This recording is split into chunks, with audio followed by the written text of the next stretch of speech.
함께 나눌 말씀의 제목은 전도자입니다. 전도자. 이 단어를 들으면 여러분은 뭐가 생각나세요? 전 세계 여러 도시를 다니며 큰 스테디움에서 수많은 사람들을 모아놓고 복음을 전하는 빌리 그레이엄 목사님 같은 분. 실제로 빌리 그레이엄을 이벤저리스트, 전도자라고 부르죠. 혹은 한 교회에서 담임 목회를 하기보다 여기저기 다니면서 복음의 말씀을 전하는 부흥사들을 연상하실지도 모릅니다. 혹은 전도자 그러면 저 서울역 앞에서 혹은 전철 안에서 예수 천당 불신 지옥을 외치는 거리의 전도자들을 떠올리는 분들도 있을 것입니다.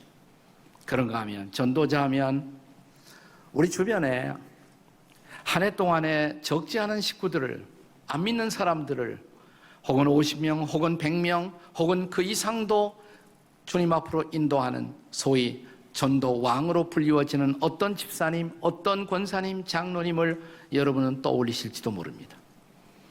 성경이 전도자라는 말을 사용할 때 그 진정한 의미는 뭘까요? 이 전도자라는 의미를 가장 참신하게 우리에게 소개해주는 대표적인 그 인상이, 그림이 바로 존 버년의 철로 역정에 등장하는 전도자입니다. 이 철로 역정의 주인공인 순례자 크리스찬 못지않게 계속 이 길에서 출몰하며 인도하는 전도자의 역할은 매우 중요합니다. 존 버년은 이 전도자를 묘사하면서 도대체 누구를 생각했을까요? 존 버년을 연구하는 학자들은 1654년부터 존 버년이 영국의 런던 근교의 베포드시에 그가 출석하기 시작했던 교회가 있어요. 세인트 존 철치. 이 교회는 지금도 그렇게 불리워지고 있습니다. 그 교회 목사님이셨던 존 기포드 목사님을 생각하며 전도자를 묘사했을 것이다, 이렇게 생각을 합니다. 바로 얼마 전에 저희 교회 영국 기독교 사적지 탐방팀이 이 교회를 방문했을 때 비가 오고 있었어요. 문이 닫혀 있어 우리가 들어가지는 못했습니다만, 그러나 이 아담하고 예쁜 교회당 바로 옆에 목사관이 있었는데 그 목사관 벽에 아주 의미심장한 명패 하나가 붙어 있었습니다. 뭐라고 써 있냐면 이렇게 써 있어요. In this house, 바로 이 집에서 John Bunyan sought spiritual help. 요한 번연은 영적인 도움을 추구했다. From John Gifford in the 1650 to 5. 1650년부터 5년까지 존 기포드로부터 영적인 도움을 구했다. 이렇게 쓰여 있었어요. 존 번연이 한참 영적인 고뇌를 갖고 방황하고 있었을 때 어느 날 베포드시에 오다가 거리의 골목에서 한 여인들이 대화하는 소리를 듣게 되었습니다. 그들은 구원의 기쁨을, 그리고 거듭남의 놀라운 은혜를 함께 나누고 있었습니다. 지나가면서 그 얘기를 흘려들은 존 버년은 이렇게 말합니다. 나는 저분들 같은 구원의 기쁨을 가질 수 있을까? 사람이 거듭났다고 말할 수가 있을까? 나에게는 도무지 그런 확신이 왜 없을까? 나는 정말 구원받을 수 있는 것일까? 아니면 내가 죄를 너무 많이 지었는데 이미 구원받기에 때는 너무 늦은 것이 아닐까? 이 여인들하고 대화를 시도합니다. 그때 여인들이 이런 대답을 해요. 당신의 그 질문들에 관해서 우리 교회 목사님을 만나면 그 대답을 얻으실 것입니다. 그렇게 해서 이제 존 기포드 목사님을 찾아가는 거예요. 존 번연이. 이 존 기포드 목사님은 아주 반갑게 그를 맞이하며 언제든 이 목사관 문을 열고 그가 언제 찾아오든 무슨 질문을 갖고 오든 일일이 그 질문에 대답하며 그가 확신을 갖기까지 그의 영적인 안내자가 되었습니다. 개인 전도자가 된 거예요. 개인 전도자가 된 것입니다. 바로 이런 개인 전도자의 의미로 존 버년은 전도자라는 의미를 사용하고 있었던 것입니다. 그것은 매우 성경적인 것입니다. 예수님도 그런 의미에서 개인 전도자였습니다. 생각나십니까? 요한복음 3장에서 니고데모 한 사람을 붙들고 시간을 내면서 그와 더불어 밤새워 거듭남의 대화를 나누시던 장면을, 요한복음 4장에서 우물가에 한 여인을 놓고 시간을 들여가며 그 여인과 목마르지 않은 생수 영생의 대화를 나누고 있었던 모습을, 예수님도 개인 전도자이셨습니다.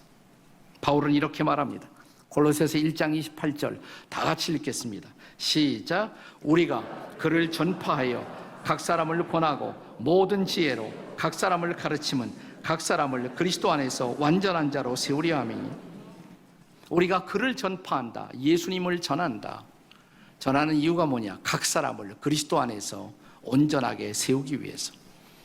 이게 바로 전도자의 사명이에요. 그렇다면 전도자는 이웃들에게 도대체 무엇을 증거하는 사람일까요? 우리는 철로역정의 사건소로 들어가 전도자는 도대체 어떤 사람인가를 알아보고자 합니다. 첫째로, 전도자는 다가올 진노로부터의 회개를 외치는 사람, 그 회개를 전하는 사람이라고 할 수가 있습니다. 자, 철로역정의 주인공 순례자 크리스찬이 성경을 읽고 나서 마음의 죄책을 느낍니다. 나는 이제 어떻게 할 것인가?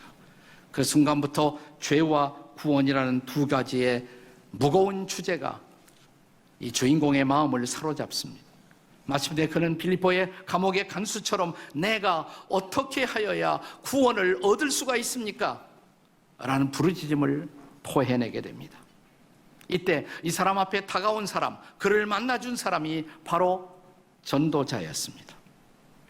전도자는 그에게 묻습니다. 당신은 왜 여기서 울고 있습니까? 저요, 제가 들고 있는 이 책을 읽다가 제가 죄로 말미암아 하나님의 진노를 피할 수 없이 하나님의 심판을 피할 수가 없다는 사실을 깨닫게 되었습니다. 지금 내 등에 짊어지게 된 이 무거운 죄는 저로 하여금 지옥으로 이끌고 말 것입니다. 이때 전도자는 자기가 가지고 있던 두루마리 양피지 성경을 피면서 마태복음 3장 7절의 말씀을 보여줍니다. 여기 말씀을 보십시오. 여기 보시면 임박한 진노를 피하라고. 진노를 피하십시오. 피하기 위해서는 지금 서 있는 그 자리를 떠나셔야 합니다. 그리고 이제 하나님이 인도하시는 진리의 길로 떠나셔야 합니다. 당신의 발걸음을 돌이켜 이제 시온의 성을 향하여 가십시오. 그것이 바로 회개인 것입니다. 회개란 말은 히라보로 메타노이아라고 부릅니다. 근데 이 단어의 본래의 뜻은 방향을 돌이킨다, 방향을 전환한다, 이런 뜻을 갖고 있어요. 그대로 가면 안 된다는 거예요. 그대로 가면 파멸입니다. 그대로 계속가면 멸망입니다. 돌이켜야 합니다. 죄의 삭은 죽음이고 하나님의 진노이며 파멸과 지옥이기 때문입니다. 걸어가던 인생의 길에서 방향을 돌이켜야 하는 것입니다. 그것이 바로 회개의 뜻인 것입니다. 기독교는 회개의 복음과 함께 출발하는 것입니다.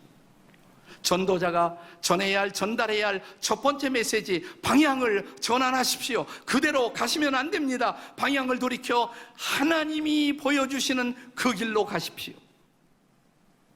이게 전도자가 전해야 할 첫 번째 메시지인 것입니다. 철로역정의 주인공 크리스찬은 이 말씀을 듣고 자기가 지금까지 살아왔던 멸망의 도시를 떠납니다. 그리고 하나님이 예비하신 천성의 도시, 그 도시를 향해서 삶의 방향을 바꾸어 출발합니다. 이것이 진지한 신앙생활의 시작인 것입니다. 전도자는 바로 그 메시지를 권하고 전하는 사람입니다. 전도자는 누구입니까? 자, 이 철로역정에 의하면 두 번째로 전도자는 좁은 문으로 들어가는 것을 권하는 사람이에요. 좁은 문으로 들어갈 것을 권하는 사람입니다. 자, 이 전도자의 메시지를 듣고 주인공인 순례자 크리스찬은 다시 이렇게 묻습니다. 그러면 이제부터 저는 여기서 어디로 가야 합니까? 방향을 돌이켜 떠나야 한다고 그러는데 어디로 가야 옳습니까? 자, 다시 이때 전도자가 등장합니다. 제가 이 존 버년의 고향 도시에 가보니까 이 전도자의 그림을 아주 잘 그려놓았어요. 뮤지엄에, 박물관에 들어갔을 때 이 그림이 우리를 기다리고 있었습니다. 지금 등에 짐을 짊어지고 있는 사람이 주인공 크리스찬입니다. 옆에 그를 향해서 가리키고 있는 사람이 바로 전도자예요. 저기 불빛이 보이지 않습니까? 불빛이 보이세요? 안 보이십니까? 네, 불빛이 보이시죠? 그 불빛을 따라가면 좁은 문에 도달하십니다. 그리로 들어가셔야 당신은 구원의 길로, 생명의 길로 갈 수가 있습니다. 제가 저한 번연이 사역하던 또 교회를 갔더니 교회 안에도 스테인 글래스가 있었어요. 거기에도 같은 그림이 그려져 있었습니다. 자, 거기에도 주인공 순례자 크리스찬이 짐을 지고 있습니다.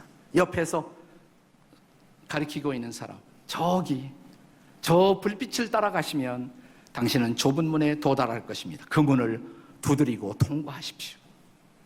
오늘 본문의 말씀이 바로 그 말씀이 아닙니까? 마태복음 7장 13절 14절의 말씀입니다. 우리 다 같이 읽겠습니다. 시작. 좁은 문으로 들어가라. 멸망으로 인도하는 문 크고 그 길이 넓어 그리로 들어가는 자가 많고. 14절. 생명으로 인도하는 문은 좁고 길이 협착하여 찾는 이가 적음이니라. 여기서 좁은 문을 우리 주님은 어떤 의미에서 사용하셨을까요? 그 문이 들어가기 어려워서 좁은 문이라고 했을까요? 아니에요. 좀 더 자세히 본문을 읽어보시면 그 좁은 문으로 들어가는 사람은 적다는 것입니다. 그래서 좁은 문이라는 것입니다. 적어요. 반면에 넓은 문을 통과해서 넓은 길로 가는 사람은 매우 많다는 것입니다. 진리는 반드시 다수의 선택이 아니라는 것입니다. 어쩌면 그것은 소수의 사람만이 두드리는 문일 수도 있습니다. 그래서 그 문은 좁은 문이라고 말하는 것입니다. 때로 내가 선택한 이 길을 내 가족들도, 내 친구들도, 내 이웃들도 경멸할 수가 있습니다. 그래도 나는 그 길로 가야 합니다. 왜냐하면 그 길이 생명의 길이고, 그 길이 구원의 길이고, 그 길이 영생의 길이기 때문에 그렇습니다. 그렇다면 도대체 왜 수많은 사람들은 이 좁은 문을 통해 가는 생명의 길을 거부하고 있을까요? 간단해요. 지금까지 살아왔던 내 길의 방식, 내가 걸어왔던 모습이 편한 거예요. 내가 지금까지 살아왔던 삶의 방식이 나에게 익숙하고 편한 거예요. 바꾸기가 싫은 거예요. 교회는 나와 있습니다. 교회는 출석하지만 전혀 삶의 방식을 바꾸지 못한 사람, 인생의 진정한 방향 전환이 없었던 사람도 많이 있어요. 아직 좁은 문을 통과하지 못한 사람이라는 거 아세요? 네, 그래서 좁은 문이에요. 자, 전도자는 그래서 어떻게 말합니까? 이제 당신 생각대로, 당신 멋대로, 당신이 편리한 대로 길을 가는 것이 아니라 이제는 다른 방식으로, 다른 인도를 따라 가셔야 합니다. 저기 불빛 보이시죠? 이제는 그 불빛을 따라가야 합니다. 그 불빛이 뭘까요? 철로역정에 보면 그 대목에서 저한 번연은 성경 구절 하나를 써놓습니다. 그 말씀이 시편 119편 105절의 말씀인 것입니다. 같이 한번 읽겠습니다. 다 같이 시작. 주의 말씀은 내 발의 등이요 내 길의 빛이니이다. 그렇습니다. 이제 내 마음대로 사는 것이 아니에요. 말씀이 등이에요. 말씀이 길인 것입니다. 이제 하나님의 말씀을 붙들고 하나님이 원하시는 방식대로 인생을 살기 시작하는 것입니다. 그 길이 바로 영생의 길인 것입니다. 그 길이 바로 구원의 길인 것입니다. 때때로 다른 아무도 그 길을 선택하지 않아도 나는 그 길을 선택해야 합니다. 그래서 구도의 길은 외로운 길일 수가 있습니다. 그러나 그 길은 여전히 생명의 길입니다. 이 철로역정의 주인공 순례자 크리스찬도 이웃들은 물론 심지어 가족들에게도 거부당했습니다. 그의 아내도, 그의 자식들도 내 남편이, 내 아버지가 미쳤다고, 여보 돌아오세요. 당신이 가야 할 길이 아닙니다. 아버지, 우리 여기 있어요. 그래도 그 영원한 생명을 향해서, 그가 발견한 길을 향해서 크리스찬은 갑니다. 내가 먼저 가야 어느 날 내 식구들도 따라올 수 있다는 사실을 알았기 때문입니다. 사랑하는 여러분, 그러나 전도자의 편에서 보면 이 천하보다 소중한 한 사람의 영혼, 이 한 사람의 영혼을 하나님의 영원한 나라로 인도할 수 있다는 특권이 얼마나 어마어마하고 존귀한 특권인지요. 이 전도자의 특권을 아십니까? 저와 여러분도 전도자가 될 수 있다는 사실을 아십니까? 예수님이 왜 오셨습니까? 그분이 이 땅에 오신 가장 중요한 미션, 그것은 전도자의 사명을 갖고 오신 거예요. 우리가 잘 아는 누가복음 19장 10절의 말씀을 다시 한번 읽겠습니다. 다 같이 읽겠습니다. 시작. 인자가 온 것은 잃어버린 자를 찾아 구원하려 하십니다. 인자, 사람의 아들. 그는 하나님의 아들이셨습니다. 하나님의 아들이 사람의 아들이 되어 이 땅에 오신 것, 잃어버린 자를 뭐예요? 찾아 구원하기 위해서인 것입니다. 여러분, 예수님은 시시때때로 많은 군중들 앞에서 많은 사람을 대상으로 하나님 나라의 복음을 선포하셨습니다. 그런 의미에서 예수님은 공적인 전도자, 일종의 퍼블릭 이벤젤리스트라고 할 수가 있어요. 그러나 이것이 예수님의 모습의 전부가 아니에요. 그러나 예수님은 더 많은 시간을 한 사람을 붙들고 시간을 보내십니다. 요한복음 3장처럼, 요한복음 4장처럼. 자, 여기 전도자 예수님의 모습을 가까이 가서 좀 더 우리가 면밀하게 관찰해 볼까요? 저는 전도자 예수님의 모습을 요한복음 3장 그리고 4장처럼 잘 보여주는 본문이 없다고 생각해요. 자, 요한복음 3장에는 한 남자가 등장합니다. 그 남자를 붙들고 밤이 늦도록 예수님은 거듭남의 대화를 나누십니다. 4장에 보면 우물가에서 한 여인을 붙들고 오랜 시간 그는 영생의 대화를 나누고 계십니다. 그는 남자도 여자도 차별 없이 예수 그리스도는 그의 구원의 복음을 나누어 전하기를 기뻐하셨습니다. 자, 3장에 나타난 이 남자의 이름은 뭐예요? 네? 니고데모. 그러면 4장에 등장하는 여자의 이름은 뭡니까? 사마리아가 이름은 아니죠. 여자 이름은 지역 이름이지. 네, 이름조차 모를 여자. 이름은 있었겠죠. 그러나 누구에 의해서도 기억되지 못하는 이름 없었던 이 여인. 예수님은 이름이 당당한 사람에게도, 그러나 이름조차 기억되지 못하는 사람에게도 동일하게 차별 없이 복음을 전하십니다. 자, 이 3장의 니고데모의 직업은 뭐였습니까? 관원, 일종의 국회의원이라고 할 수가 있어요. 당당한 사회적 권세를 지닌 사람이었어요. 4장의 사마리아 여인의 직업은 뭘까요? 남편 바꾸는 걸까요? 그게 직업일까요? 네. 그래서 어쨌든 사람들에게 소외되고 있었던 사람, 사회의 얼굴을 내밀 수 없었던 사람, 그래서 사막지대 아무도 물길로 오지 않는 정오의 뜨거운 시간을 선택해서 혼자 외롭게 우물가에 찾아왔던 여인. 예수님은 사회적으로 당당한 지위에 있는 사람에게도, 사회적으로 소외된 여인에게도 그러나 동일하게 복음을 전하셨습니다. 자, 3장의 니고데모의 경우에는 그가 자발적으로 예수님을 찾아왔어요. 질문을 갖고 찾아온 것입니다. 그는 준비된 영혼이었어요. 그러나 4장의 사마리아 여인의 경우에는 예수님이 먼저 우물가에 도착해서 이 여인을 기다리고 있었습니다. 준비된 영혼에게도, 준비 없었던 사람에게도 예수님은 동일하게 그리스도의 복음을 전하고 계셨습니다. 3장의 니고데모와 나누었던 대화는 거듭남의 대화. 사람이 어떻게 거듭날 수 있는지. 4장의 사마리아 여인과 나누었던 제목은 목마르지 않는 생수. 영생의 생수에 대한 대화를 나누십니다. 거듭남도 영생도 결국 구원이라는 커다란 주제 안에 포함되는 것입니다. 예수님은 한 사람, 한 영혼, 그가 누구이든 그를 붙들고 시간을 내어서 그를 구원의 길로 인도하기 위해서 기꺼이 시간을 내셨던 개인 전도자이셨다는 사실입니다. 여러분, 예수님과 사마리아 여인의 대화의 절정이 뭐라고 생각하세요? 대화의 절정. 마침내 이 여인이 예수님을 그리스도로 깨닫는 순간, 절정이죠. 내가 바로 메시아라고, 그리스도라고, 당신이 그리스도라고, 예수님을 그리스도로, 예수님을 메시아로, 예수님을 구세주로 발견하는 놀라운 순간이야말로 이 여인과 예수님의 대화의 클라이맥스, 절정이라고 할 수가 있어요. 그러나 거기서 대화가 끝나지는 않습니다. 또 다른 하나의 절정이 기다리고 있습니다.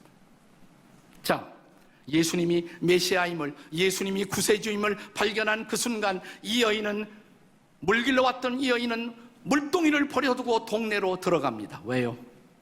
자, 이 대목을 직접 여러분이 확인해 보시죠. 요한복음 4장 28절 이하 30절의 말씀입니다. 다 같이 읽겠습니다. 시작.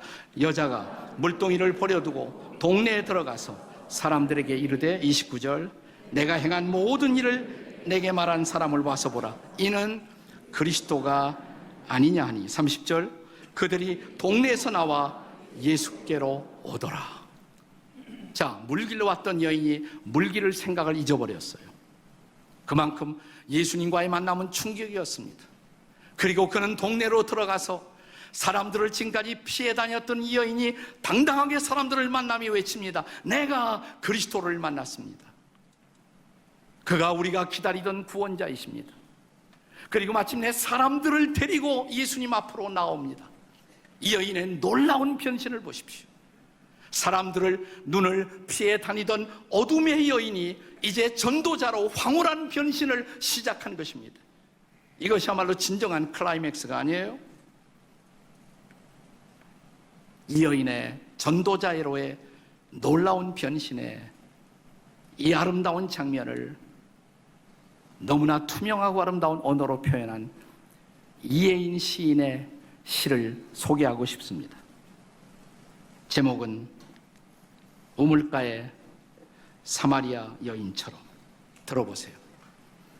야곱의 우물에서 물을 깃던 사마리아 여인에게 당신이 한 것처럼 주님, 제게도 당신이 먼저 한 잔의 물을 청하시듯 조용히 말을 건네 오시렵니까? 저는 죄인이기에 용기가 부족함을 당신이 아시오니 제가 누구인지, 당신이 누구인지, 우리의 만남이 무엇을 의미하는 것인지 오늘도 직접 당신께 듣고 싶사오니 어서 말씀하여 주소서. 언제나 일상의 우물가에서 작고 초라한 두레박으로 당신께 물을 길어드린 저에게 이제는 두레박 없이도 물 깃는 법을 거듭 깨우쳐 주시렵니까? 당신이 깊고 맑은 우물 그 자체로 제 곁에 서신 순간부터 저의 매일은 새로운 축제입니다. 긴 세월 고여왔던 슬픔과 목마름도 제 항아리 속의 물방울처럼 일제히 춤추며 일어섭니다. 당신을 만난 기쁨이 하도 커서 제가 죄인임을 잠시 있더라도 용서해 주시겠지요. 주님, 당신을 사랑하는 기쁨은 참으로 감출 수가 없습니다. 물동이를 버려두고 동네로 뛰어나간 우물가의 여인처럼 저도 이제는 더 멀리 뛰어가게 하소서. 더 많은 사람들을 당신께 데려오기 위하여, 그리고 생명의 물 이야기를 하기 위하여. 이 아름다운 변신, 전도자로의 변신. 자, 이것은 사마리아 여인이 그렇게 전도자가 될 수가 있었다면 여러분과 저에게도 핑계가 없다는 것을 아십니까? 빌리 그레함처럼 수많은 사람 앞에 복음을 전하는 사람만 전도자가 아니라는 사실입니다. 내가 내 곁에 주님을 알지 못하는, 그리고 복음을 듣지 못한, 그리고 삶의 자리에서 아직도 방황하고 있는 어떤 한 영혼을 붙들고 뺨을 지새우며 혹은 땀을 뻘뻘 흘리며 성경을 열어 예수님이 우리의 구주이시고 그분이 우리의 생명이심을 말하는 순간 여러분과 저도 전도자로 주 앞에 설 수 있다는 사실 믿으십니까? 전도자로 살고 계십니까? 그냥 구원만 받고 끝내시겠습니까? 아니면 우리도 물동이를 버려두고 동네로 갈까요? 전도를 할 줄 알아야죠. 그러니까 전도 포괄 훈련 받으시라고. 네, 우리 교회 제일 열심히 하는 분들 보면 이 전도 포괄 훈련 받고 나서는 다 변해요. 네, 얼마나 열심히 전도를 하는지 몰라요. 자, 우리는 이번 주간부터 시작해서 이미 벌써 시작했습니다만 여주로 그리고 국내외 여러 곳으로 흩어져 갈 것입니다. 아니, 지금 이미 중앙아시아에서, 대만에서, 여러 지역에서 내 이웃들을 붙들고 예수 그리스도의 복음을 전하기 위해서 땀을 흘리는 우리의 형제와 자매들이 있습니다. 당신도 그 자리로 나아가지 않으시겠습니까?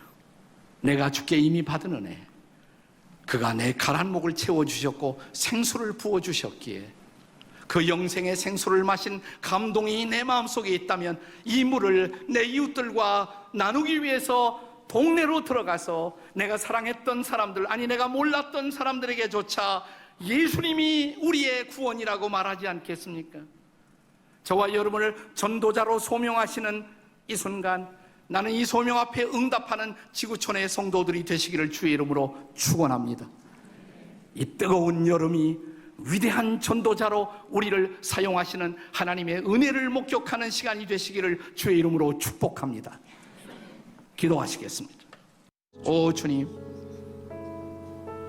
이제는 저도 물동이를 버려두고 일어서겠습니다. 동네로 가겠습니다. 아니 유대 땅에도 사마리아에도 땅끝이라도 주님이 보내시면 가겠습니다. 그리고 주님만이 목마른 영혼들에게 진정한 생수임을, 구원임을 전하겠습니다. 이 여름철 많은 사람들이 휴가를 떠나지만 휴가를 희생하고 반납하고 복음을 전하기 위해서 이 부르심 앞에 응답한 지구촌의 모든 전도자들을 축복해 주시옵소서. 그리고 그 대열에 함께 가는 성도들이 되게 해 주시옵소서. 전도자의 기쁨, 전도자의 영광, 그 전도자의 특권, 그 전도자의 면류관을 경험하는 여름이 되도록 축복해 주시옵소서. 예수님의 이름으로 기도드립니다. 아멘.